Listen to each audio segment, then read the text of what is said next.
दुनिया की जो बड़ी खबर ऐसा एजेंसी है रॉयटर्स, उससे एक बहुत डिटेल्ड एनालिसिस निकाला है जो मैं स्क्रीन के ऊपर आपको दिखाता हूँ। ये स्टोरी है जिसमें हिंदुस्तान और पाकिस्तान में वो कहते हैं कि हमने 15 डिफेंस ऑफिशियल्स जो हैं, जो अननेम्ड हैं, उनसे भी बात की है, जो security and defence and strategic analyst हैं उनसे बात की है, और जो डिफेंस इंडस्ट्री के लोग हैं उनसे हमने बात की है। और ये स्टोरी जो है ये बेसिकली कहती है कि हिंदुस्तान और पाकिस्तान अपनी जो ये 3.5 दिन की जंग या स्क्रैमेशेस थी, इसके बाद मैसिवली इन्वेस्ट कर रहे हैं अपने ड्रोन फ्लीट्स को एक्सपैंड करने में और उनको बेहतर करने में और उनकी जो सप्लाई लाइन है उसको इम्प्रूव करने के लिए। अब रॉयटर्स की स्टोरी जो कहती है कि हिंदुस्तान ने ये डिसाइड किया है कि अगले 12 महीनों में अंदाजन 460 मिलियन, लेकिन 500 मिलियन डॉलर का इंडिया इन्वेस्टमेंट करेगा अपने ड्रोन फ्लीट्स के ऊपर, और पाकिस्तान जो है उसकी बहुत मैसिव एक्विजिशन करेगा चाइना से और तुर्की से। कंट्रास्ट ये है कि हिंदुस्तान ने अब इसमें प्राइवेट सेक्टर को भी इन्वॉल्व कर लिया है। पाकिस्तान ने खालिस्तान मिलिट्री रिलेटेड जो डिफेंस इंडस्ट्रियल कॉम्प्लेक्स है वो बनाता है ड्रोन्स, बल्कि पाकिस्तान के बारे में इस रॉयटर की स्टोरी से ये पता चल रहा है कि पाकिस्तान के ड्रोन ज़्यादातर टर्किश या चाइनीज़ कंपोनेंट्स होते हैं जिसको CCD कहते हैं, और ये उसको असेंबल करते हैं, और शायद बहुत कम परसेंटेज है जिसको बेस लेवल से ये खुद से बनाते हैं, इनकी अपनी इंजीनियरिंग होती है। तो ये चाइना के ऊपर और टर्की के ऊपर जो है ये डिपेंडेंट है।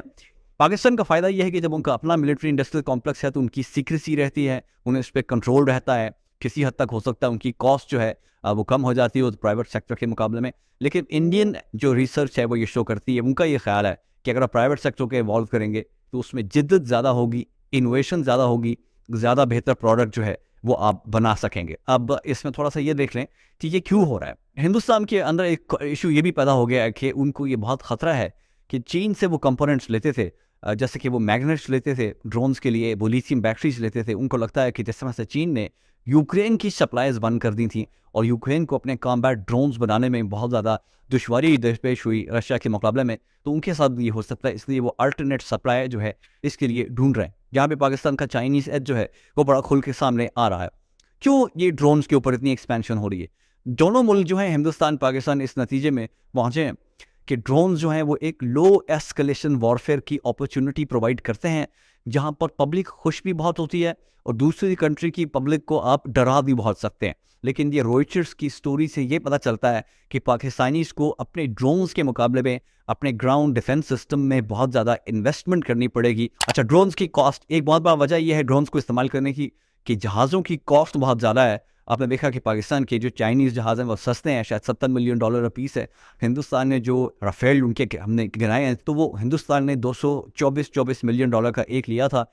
इस वक्त उनकी मार्केट प्राइस जो है तकरीबन $285 मिलियन का एक है। तो इससे आप अंदाजा लगा सकते हैं कि एक जहाज़ जो है, इस जहाज़ की डिस्ट्रक्टिवनेस बहुत ज़्यादा है उसके मिसाइल्स की, और वो जहाज़ गिर जाए तो उसके लिए रिस्क है, उसके खर्चा भी बहुत ज़्यादा, कॉस्ट उसकी बहुत ज़्यादा पड़ जाती है मुल्कों को। फॉर अगर हिंदुस्तान के पार्ट्स जहाज़ जैसा कि हम कहते हैं कि गिरे, और हमारी PF की जो उसके बारे में प्रेस कॉन्फ्रेंस थी, प्रेस वो वहाँ से इफेक्टिव थी, उसे लगता है कि गिरे हैं, तो ये तकरीबन $1 बिलियन का, $1 अरब का नुकसान है हिंदुस्तान का 25 मिनट के अंदर। 2024 का जो साल है फाइनेंशियल ईयर का, पिछले 12 साल जो महीने हैं उसमें हिंदुस्तान और पाकिस्तान ने टुगेदर क्यूमुलेटिवली अंदाजन $96 अरब, $96 बिलियन खर्च किए हैं डिफेंस एक्विजिशन पे और डिफेंस के बजट्स के ऊपर। इसका क्या मतलब? तकरीबन $100 अरब हो गए। अब इससे अंदाज़ा लगाएं कि इसका मतलब क्या बनता है।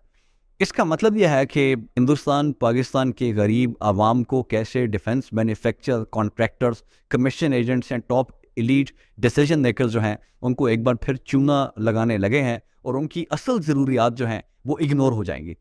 और इसी से रिलेटेड मैं थोड़ा सा आपको बता दूं कि ड्रोन्स किस तरह से वॉरफेयर का हिस्सा बनते चले गए हैं कि गुज़िश्ता 3 दिनों में बन रहे हैं कि 3 दिनों में रूस ने हर दिन तकरीबन 400 ड्रोन्स के जरिए यूक्रेन के ऊपर हमला किया है। क़यामत मचा दी है उन्होंने।